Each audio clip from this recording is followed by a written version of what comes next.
కటాక్షము చేత, అంటే ఆమె కడగంటి చూపు చాలు ఎంతటి ఐశ్వర్యాన్నైనా ఇచ్చేస్తుంది, ఎంతటి శక్తినైనా కటాక్షించేస్తుంది.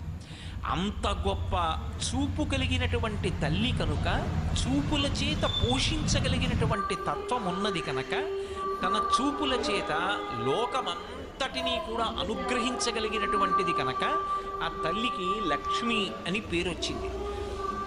అటువంటి లక్ష్మి దృష్టి ఇప్పుడు కాదుట, అసలు ఎక్కడ ప్రారంభం అవుతుంది అంటే ఈ శరీరంలోకి జీవుణ్ణి ప్రవేశపెట్టేటప్పుడే బ్రహ్మగారు మొట్టమొదట తల్లి వంక చూస్తాడు. ఎందుకని అంటే చతుర్ముఖ బ్రహ్మగారు సృష్టికర్త. అమ్మవారి యొక్క చాలా శక్తివంతమైనటువంటి స్థానములు 64,000 శక్తిపీఠములు. ఈ 64,000 శక్తిపీఠములను దర్శనం చేస్తే ఎంత ఫలితం ఉంటుందో అటువంటి ఫలితం 3 శక్తిపీఠాలని